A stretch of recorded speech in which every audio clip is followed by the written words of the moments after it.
and welcome, Hosein Kouros-Mehr. How are you doing?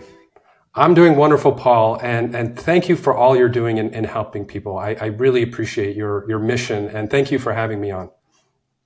I'm absolutely, so glad you're here because your book, I asked for your book before I even knew it existed. It's one of these things kept popping up about the default mode network. You wrote a book called Breakthrough, Master Your Default Mode and Thrive. Because I want to know more about the brain. I wanted to know more about, what affects our thinking, our mindset, what impacts our emotions, our behaviors. And the default mode network kept went up, and I just didn't understand it. Not totally. I'm not academic. I'm not a neuroscientist. I wanted something simple. I wanted something that would give me the information. Your book does exactly that. So let's go through it. What is your default mode network, and why is it so important? Yes, this is the cutting edge of science, and we are now beginning to understand the brain, and it is amazing to be able to really understand how the brain works. The default mode network is essentially your wandering mind. It is anytime your mind wanders away from the present moment, takes you to the past, has you remembering a conversation from yesterday or from childhood, or thinking about the future, worried about tomorrow. It's actually a part of the brain that turns on. It's called the default mode network. It's a set of connections between different parts of the brain, which is what a network is. And why does it wander? Well, it's trying to help you. It's trying to have you prepare for the future and process memories. But unfortunately, this wandering mind can be overactive and lead to a state known as the monkey mind. So what I'm now seeing is that the science and the medicine are taking a seat at the table with spirituality, with mental wellness, with psychotherapy, and it's just a new dimension for this self-discovery journey, basically.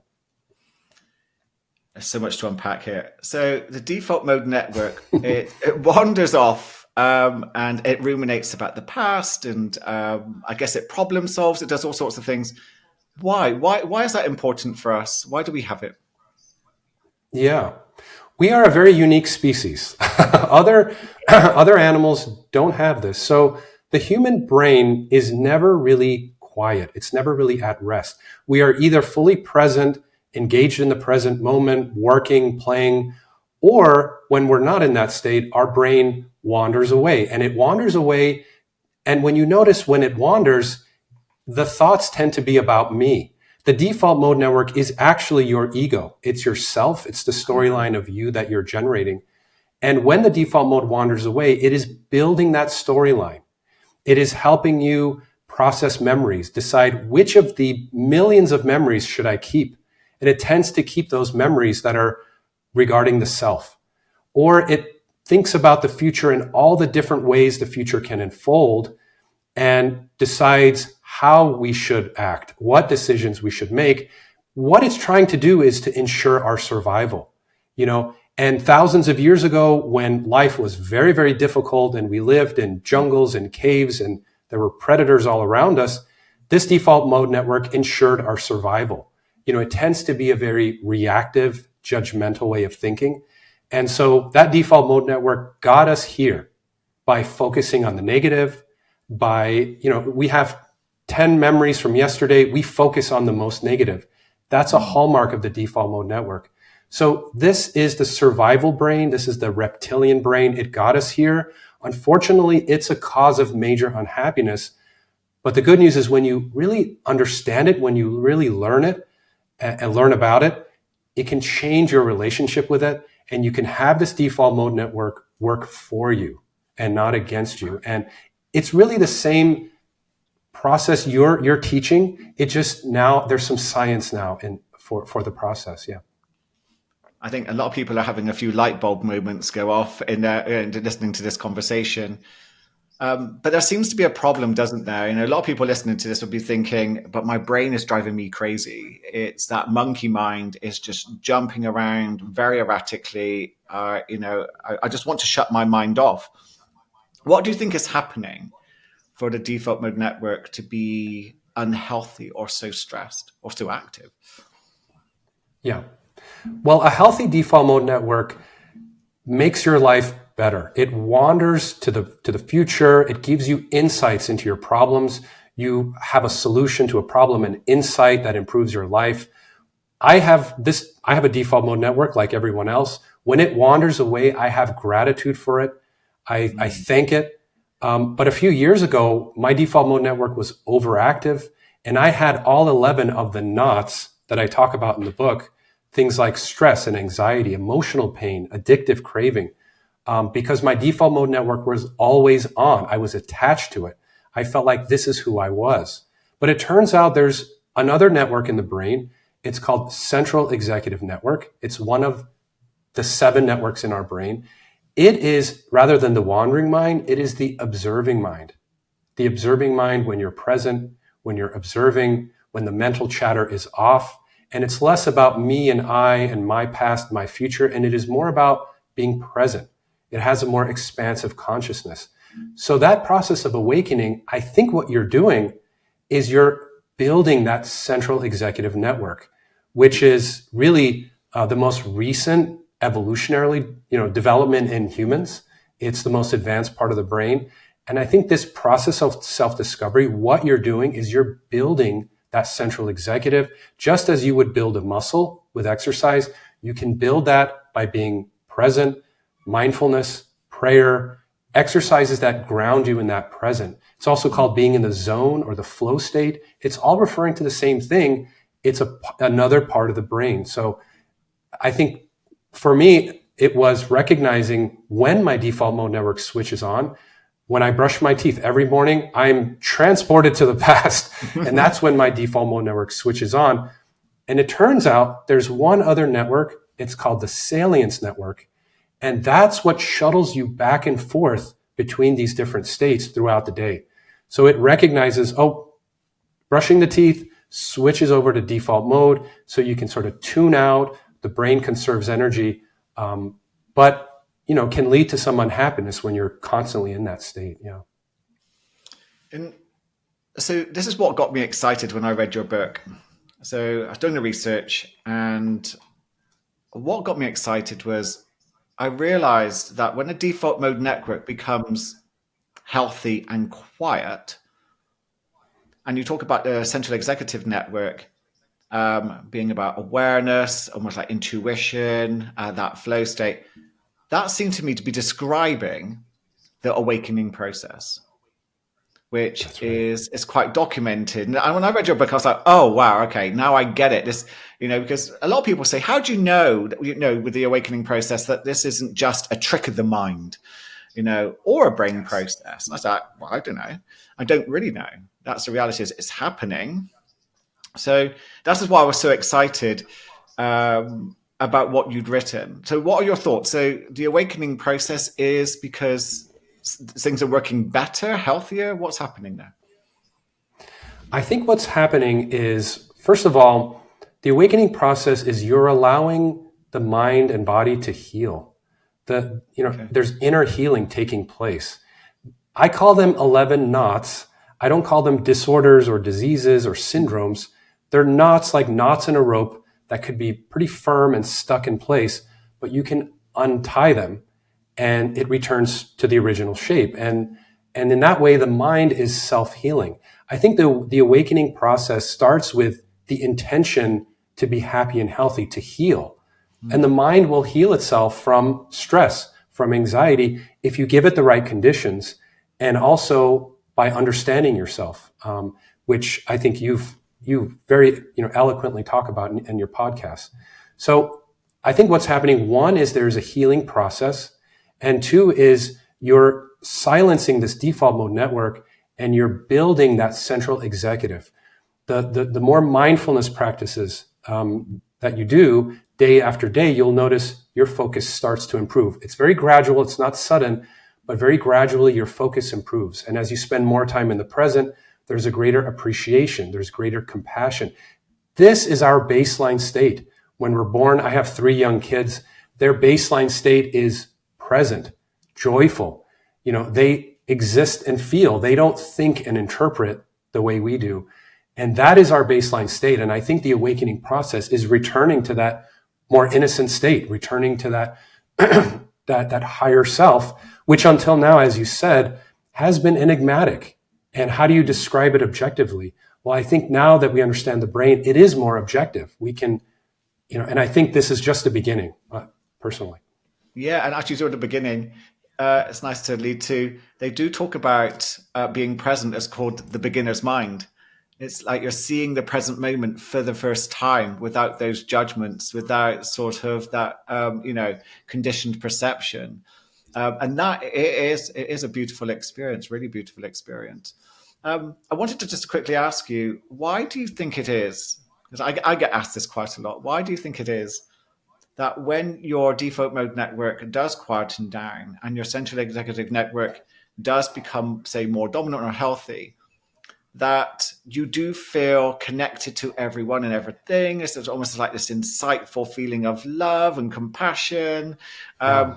Luckily, it's not permanent, because that would, I think anyone who's awakened would think, what the hell's going on? But why do you think that there is that? Is that, is that a trick of the mind Yeah. still? Is that a brain process? Or are we connected to everyone and everything? Well, this is where the insights from our spiritual forebears, Jesus, Buddha, and others, it sort of connects with what they were saying, which is the baseline state of our brain when we shut off that default mode is expansive, is blissful, is peaceful. That is the ocean of our minds. And the default mode network it's been described as the waves on the surface, right? That central executive is the deeper ocean, which you can access. Eckhart Tolle has said this. Yeah. Thich Nhat Hanh has said this. We're all saying the same thing. That is the baseline state of our brain, is compassionate, expansive, and less concerned about me and I, and more aware of the interconnectedness of life. Leonardo da Vinci said, learn how to see and recognize that all of life is interrelated, animals, plants, and everything. When you're in that central executive, you recognize that. And I think those moments of awe, I don't know if you've gone camping and you see the Milky Way, and there is this moment of awe. That is the central executive. When you've lost that me and I, the default mode network shuts off, and you get a sense of that cosmic consciousness. Plant medicines can do the same thing, although that's a little controversial. Yeah. But plant medicines tend to shut off the default mode network, which is pretty amazing that they do that. So I think what you're doing in the awakening process is accessing the ocean within. You're breaking through these barriers that have been built up over time to get to the inner peace that's already there. And it's the same story that's been said generation after generation, but now the science is leading us here, which is pretty amazing to see, actually. Yeah, the science does point that we are all connected, especially on the quantum level. Again, I don't quite fully understand that side of things, but nothing is separate. And it's interesting, isn't it, that the awakening process, just by beginning to work with your mind, the physical parts of your brain, the default mode network, the central executive network, by working with these, you can begin to experience that connectedness. That in itself is a phenomenal. I wonder where it will go from now, because this is where we are now with it. I wonder where it will go from now. What do you think? Yeah. Well, human beings have been around about 50 to 100,000 years. In the grand scheme of things, we've just arrived, right? The dinosaurs were around for hundreds of millions of years. And it's really only in the last, several thousand that we've built our civilizations. Our story is just beginning. The Webb telescope is looking out into the universe, and it's seeing that there are estimated to be at least 100 quintillion planets out there, which is 1 followed by 20 zeros. So that number is so big, it's hard for our little brains to fathom. So if planet Earth was one grain of sand, then the number of planets in our universe is more than all the sand in all the beaches of Earth. Wow. And that's how small Earth is. That's how small we are. Default mode networks thinks that the universe revolves around us, right? Our ancestors thought the sun revolves around us. In fact, we are quite insignificant. Now, Default mode network may see that and say, well, then what's the point? Life is meaningless. Central executive sees that and says, what a miracle that we're here. What a miracle that the universe started with hydrogen and produced us, beings capable of observing the universe and being conscious. It's a miracle. I think the journey is just starting, and I hope we get to a place soon where it's not about the tribe, me and I, and we get away from that reptilian brain. I mean, look at the world. It's Israel versus Palestine. It's Republican versus Democrat. It's China versus US. That duality is everywhere. And our journey next will be to get away from that duality and recognize that non-duality, that we're all interconnected. And I think once we embrace that, we can finally solve our problems, climate change front and center. And I think that I hope we'll see that within this generation. It may take some more time, but folks like you are leading the way. What you're doing is so critically important. And I hope there are thousands others who can, lead the way forward. Yeah, I'm like yourself, one of many who are just promoting in our own way, speaking with our own voices to the audience that will listen, that there is another way. And the them versus us mentality is a mindset which is out of date. And it's one that I encourage people to begin to see through. It's one that's promoted. It's a conditioned response. But we don't have to do it anymore. We can begin to move beyond that and recognize in others that we have more in common with them than we do than we do when it comes to feeling divided, and that we are too different. So it's a different way of looking at things. I know it's been talked about for thousands of years, but we're talking about it more because I feel like we're more divided than ever. That's right. Well, I would recommend testing these ideas out for yourself. So for me personally, I tested, what happens if I am just compassionate? What happens if I have an intention to go out and help someone on the street? How does that make me feel? And what I've basically noticed, there are two things I need for happiness. One is to be fully present and to see the sky and have some gratitude and be fully present. And number two is have an intention to help others. Those are the two things I personally need to be happy. In the past, it was about my success and getting into the best college and making the most money. And there was no real fulfillment there. And I think that's part of the reason that I was so unhappy. My belief system was around me, which you see in the young generation and TikTok and social media. It's the belief system is around me. It can be a very unhappy place. But go out and test these things for yourself. Yeah, I think that's absolutely wonderful. Yeah, I do. I think that's wonderful advice. Wonderful advice. So let's go back to the default mode network and what's going wrong. What's happening for people's default mode networks to be so overactive and for them to struggle? If we talk about meditation, I teach meditation. It's something that I really promote with when I coach and with my clients. And I get to see, I had a client here yesterday going, oh, I'm already starting to feel calmer. But it took them a while to get there because their mind was going, I can't meditate. It wanders too much. There's all sorts of judgments.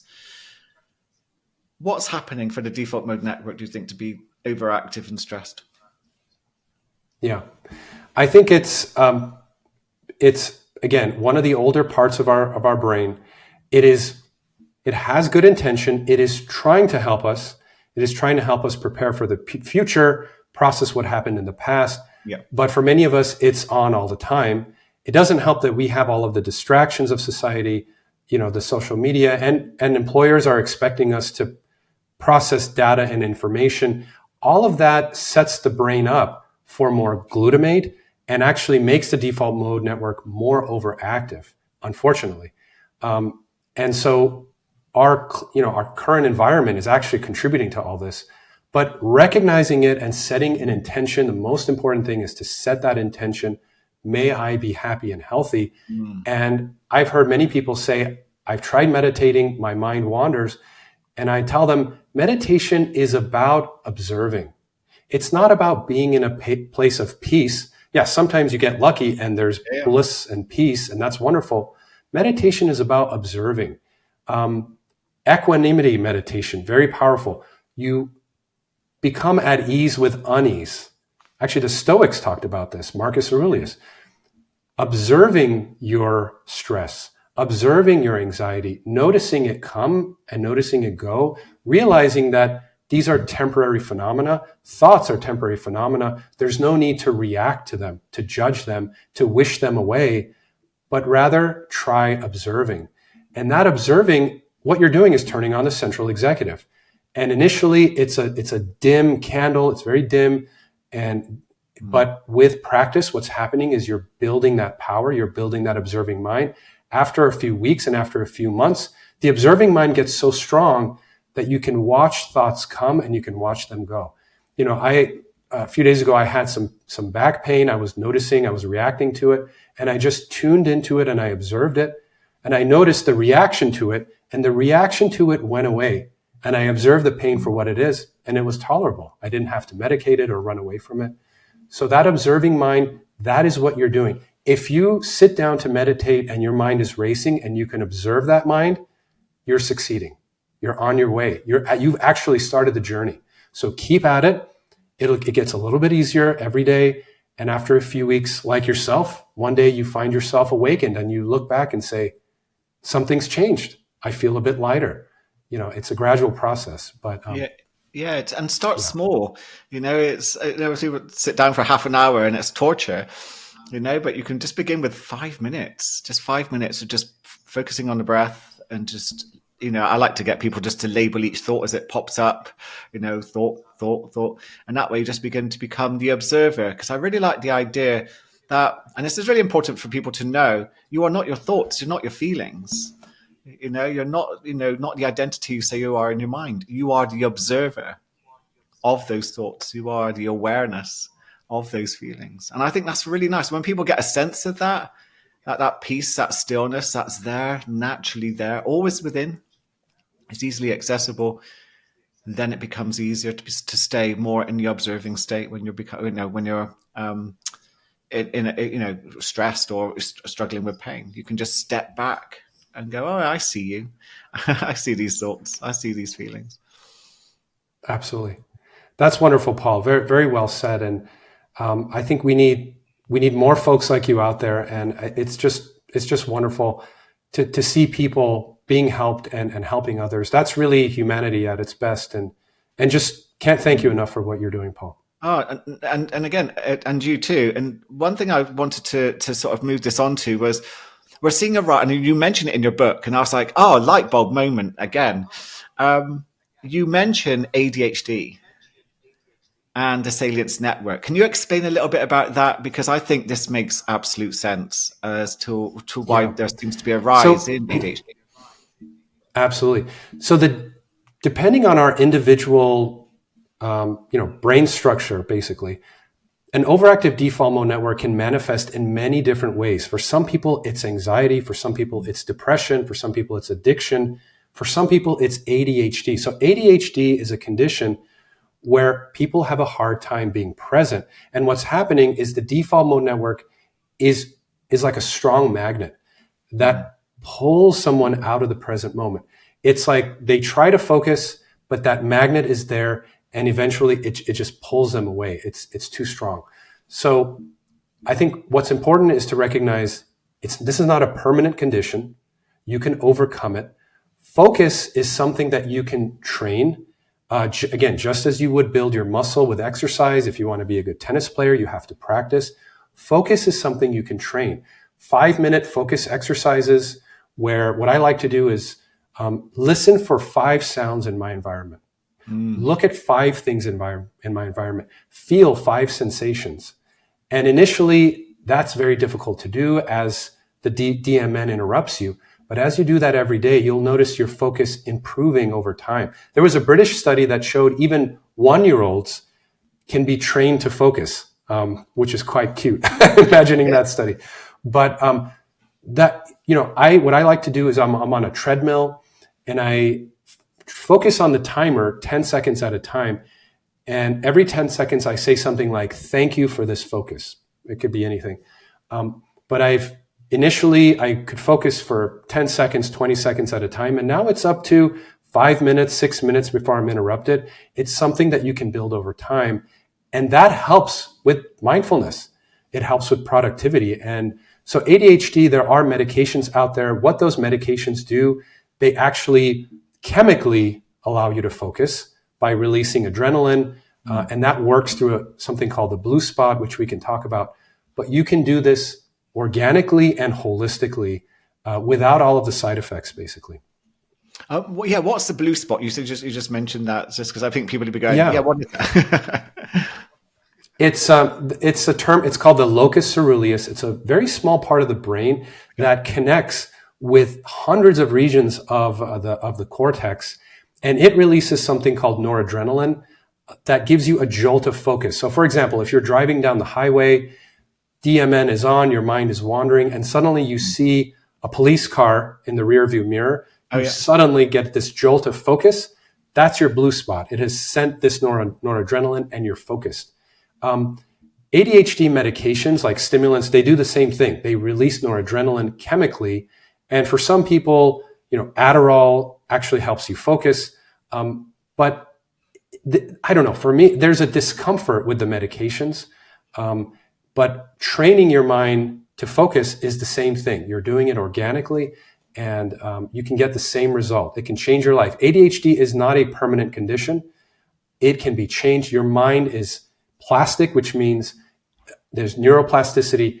It can change based on your intention and how you practice, basically. So, and I guess that's made a lot harder. There seems to be a war for attention, a war for our awareness right now, because it's our most precious commodity, and so many people want it. It's from social media to the TV companies. Lots of different sources want our awareness, our attention. But a lot of these, like TikTok, even shorts and reels and things, they're getting shorter and shorter for a lot of people because they want that short jolt of, something exciting before they move on to the next thing. I guess that's having quite an impact on our attention span and creating a level of struggle for the default mode network. That's right. It's also contributing to addiction. So addiction is one of the mental knots in the book. I call it addictive craving. It's a little bit of a softer term. And addictive craving to social media is a major problem. Studies are showing that teenagers who spend more than 4 hours a day on their phone have a much higher likelihood of depression, anxiety, eating disorders. And all of this, our Surgeon General, who I know, he is recommending we put warning labels on social media to warn teenagers, particularly, of their damaging effects. So unfortunately, not only poor focus, but addiction. And so addictive craving is one of the knots in the book. The remedy for that knot is the process of surrender, which is admitting to yourself that this default mode network and another part of the brain called the nucleus accumbens, which is the pleasure center that releases that dopamine. Yeah. These two parts of the brain take over control of the brain. And so the process of surrender is coming to admit that you've lost control. And then the next step is developing that insightful awareness, relying on a higher power to give you those insights to help you through that addiction. But if social media is something you can control, I would recommend exercising some restraint and maybe setting some limits on your phone. But if it's turned into addiction, I would address it, before long-term, consequences take place, basically. Yeah, it's a tough one.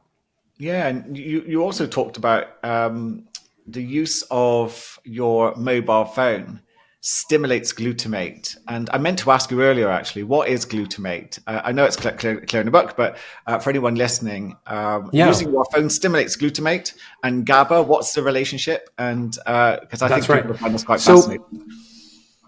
Absolutely. So our brain has 86 billion neurons on average, and these neurons communicate with each other through these chemicals or neurotransmitters, as they're called. One of them is glutamate. It's how neurons talk to each other, and when they fire. For example, if you scan your TikTok and your brain is stimulated, the glutamate is firing. The neurons are talking to each other. But there is a counterbalancing chemical called Gaba. Gaba actually prevents neurons from communicating, and it quiets the brain. So when you're in a state of relaxation, you're turning on Gaba. And Gaba is what you need to sleep at night. And unfortunately, people addicted to their smartphone have too much glutamate. There's excessive glutamate, makes it hard to fall asleep and stay asleep.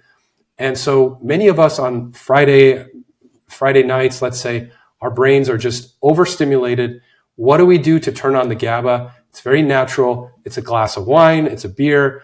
Alcohol promotes the GABA. It gets the GABA flowing. It's very effective, but it has a lot of harmful effects. It actually disrupts your REM sleep. So while we turn to alcohol to relax, it actually, in the long run, creates more stress. So what you're doing when you're practicing mindfulness is you're stimulating the GABA.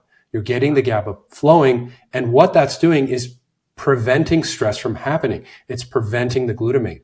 So mindfulness has this amazing property where it prevents that stress response. And once you lower that stress response, makes it a lot easier to break through these other knots and to perfect that mindfulness practice. So yeah, stress is not number one, front and center. It's everywhere, unfortunately. Yeah. And you also mentioned that smartphone addiction, they can have too much GABA. So there's like a balance in that. If there's too much GABA, then that's that zoning out feeling, and it can make people feel quite agitated. Could you talk a little bit about that? Yeah, smartphone addiction is actually thought to cause too much glutamate, and that excessive glutamate sets the brain up for that fight or flight response. Okay. Where you suddenly can become angry or panic. That too much glutamate, that can set up for that stress response. So mindfulness promotes GABA. I don't think there's a thing as too much GABA. I haven't experienced that. Okay. I think GABA is overall a great thing. Okay.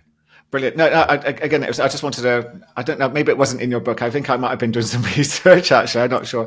But I just wanted to know that, the sort of relationship between glutamate and GABA, because I think that's really important for people to know. Going back to your book, how did you get to write this? Where did it come from? Because you've written 2 fictional novels. One of which I've read is Project Bodhi, which I do recommend. It's a really, really good book. How did you get to write this one? Where did this come from? Yeah. Well, you mentioned your awakening journey. And for me, it was a couple of years ago where I remember the day. I was in Cancun, of all places, where I should have been very happy on vacation. And I just had this feeling of misery and unhappiness. And I was just wondering why. Why is it I've gotten this far in life? I've got 3 kids. I'm academically, professionally successful. And I just set this intention to awaken. I didn't know what the journey would look like. I remember watching a video, it may have been Sadhguru or somebody, he said, Nirvana doesn't fall out of a tree. You have to work for it. Just as you would, practice for a marathon, let's say. And I just set this intention that day. I don't know what this journey is going to look like. But the journey was an interesting one. And all 11 of the knots in this book, I very slowly unraveled. Took about 6 to 9 months, but I wanted to put all of my findings in one place. I was looking for a book like this, couldn't find it, and I just thought I have to write this for the sake of my kids so they have a resource. And so it's sort of putting all of these tools in one place. The science, the medicine, the spirituality, across all religions, putting it all in one place. And that's how I came up with it, yeah. Yes, and where did you get the idea because you're going through a tough time in Cancun. Obviously, there was this, internal, conversation. Why awakening? Why, 'cause I did the same. I had a conversation and I kind of invited it in. But where did you get the idea of awakening from for you? This has been an idea I've had since childhood, the idea of nirvana. My mom is a Sufi. She practices Sufism. So I was exposed to some of those concepts at a young age, and I read books about Buddha and never really understood it. It was always in the back of my mind.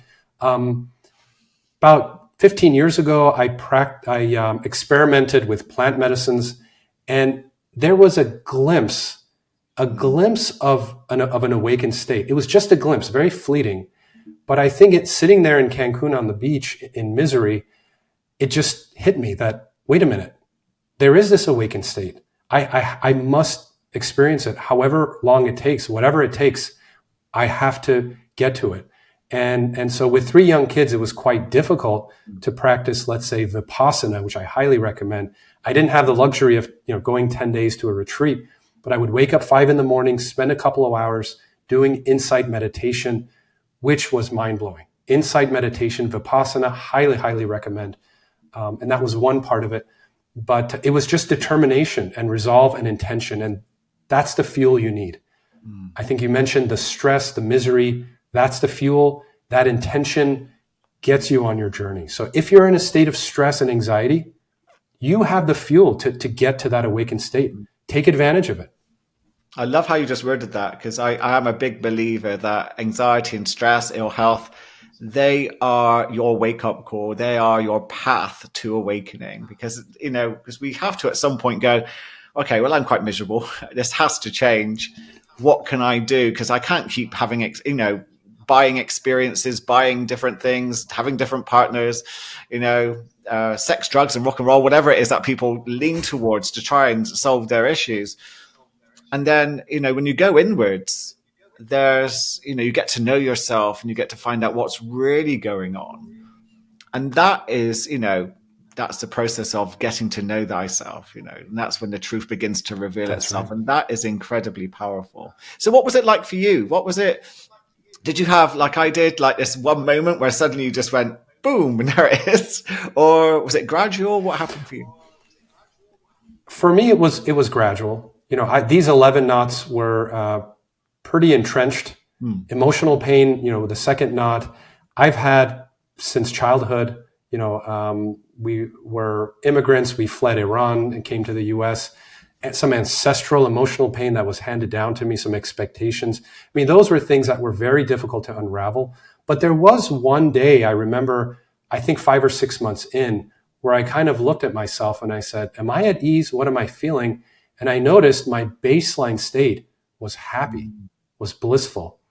And I remember asking the same question years before, looking inside, and my baseline state was slightly unhappy, judgmental, reactive. And so now I'm just grateful every day, multiple times a day, look up at the sky in gratitude, having compassion. Prayer is very important for me. And I just really appreciate the Buddhist faith, the Christian faith, other faiths. The core of all of these faiths have the same message as compassion, gratitude, forgiveness, equanimity. And so it's been gradual, but and the very last knot is resistance to change. Another hallmark of the default mode network, it wants life to happen a certain way, and it makes us very stubborn.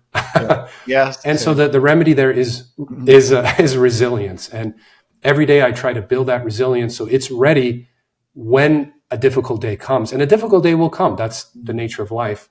But developing that resilience every single day, you'll be ready for that.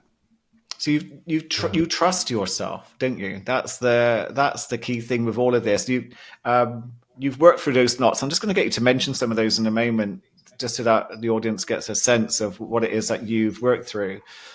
But that's what I sense about what you've done is you're now at peace with yourself because you know how adaptable you are and you trust yourself going forward. Do you think that's a fair sort of reflection? That's right. There's a trust not only in myself, there's a trust in a higher power, a higher force. Whatever you want to call that, you can call it Almighty God, you can call it the subconscious mind, whatever you want to call that there is something bigger than me, right? We're just one grain of sand. There is something out there, it's bigger than me, and it is a compassionate force. It is a benevolent force. And it's a force of justice. And there's trust in that. And so for people of faith, I think it is trust in God.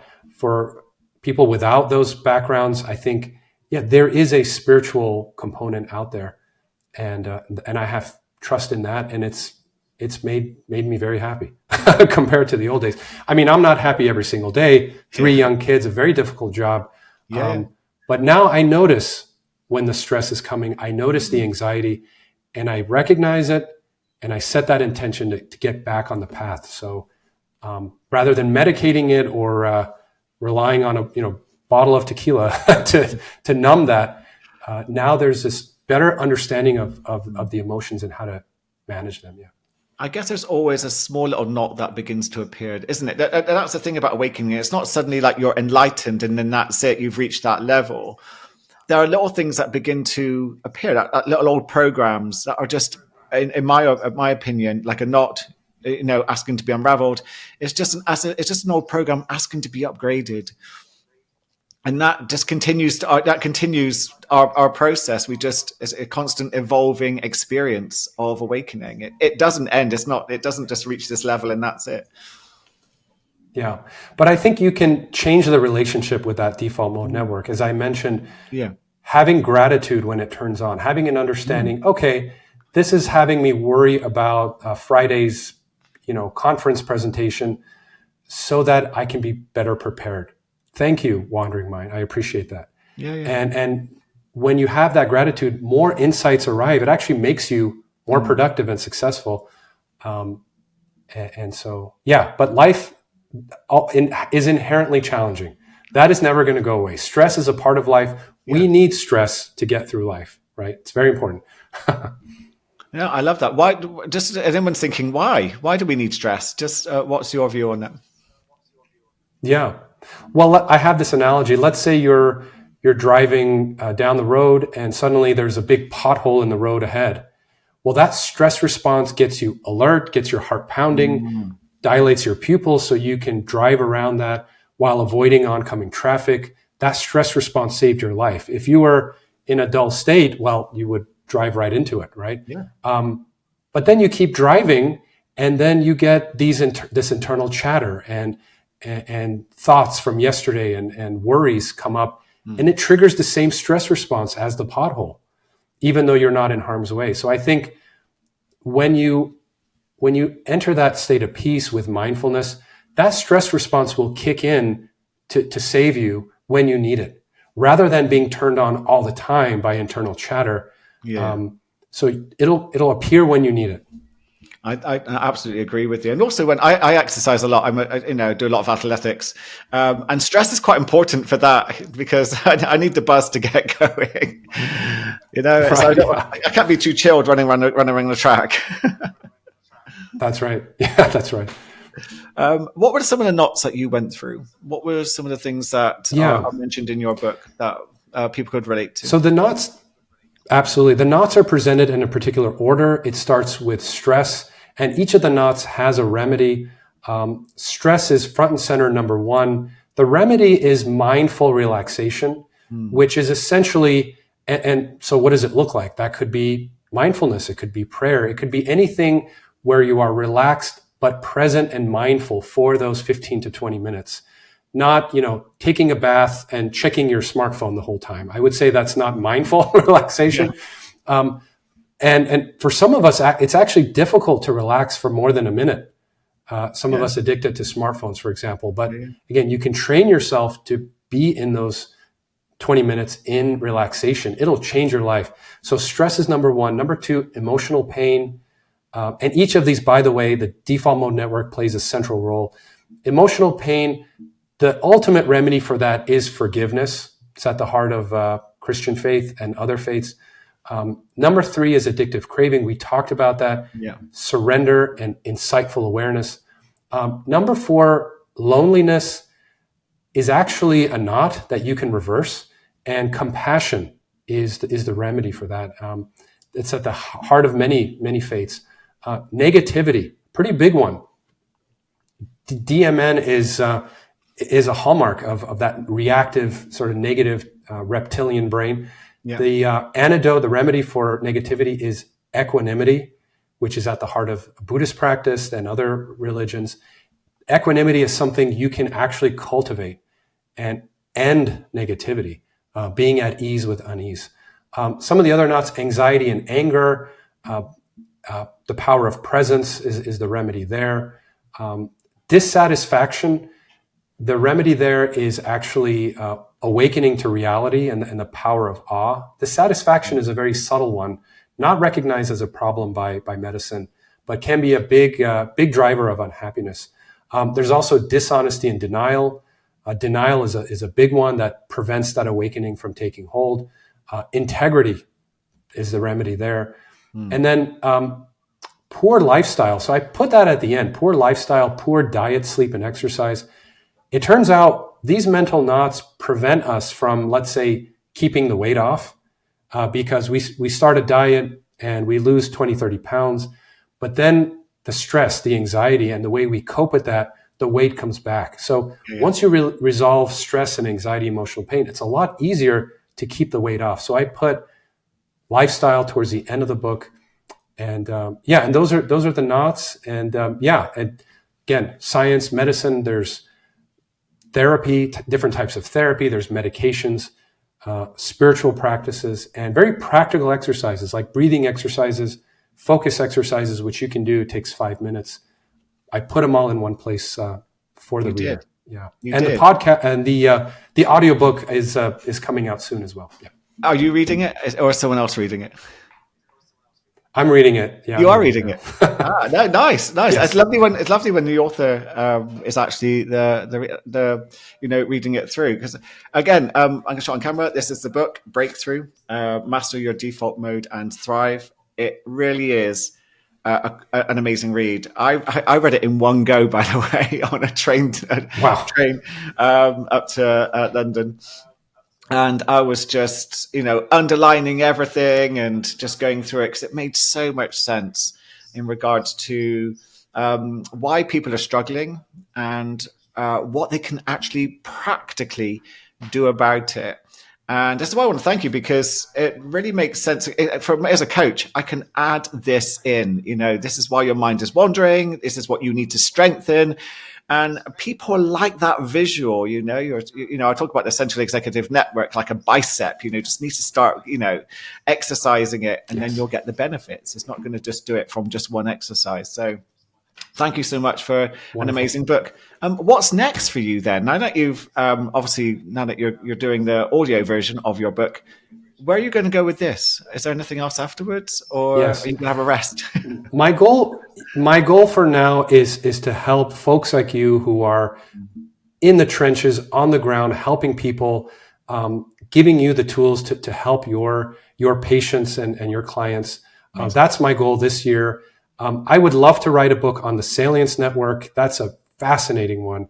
But I do have a full-time job. I am actually developing cancer medicines. I'm leading a company.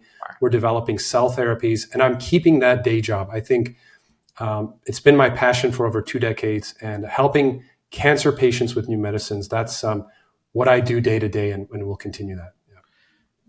Wow. I'm in awe of what you just said. So thank you so much for everything that you are doing. It really, for me, say in the trenches, this is making a difference. So thank you so much for the book. Thank you for coming on the show. I hope listeners are getting a sense of how important this type of book is. If people want to know more about you and your other projects and books, where can they find you? That's right. Yeah, yourdefaultmode.com is my website. You can start reading this book for free there.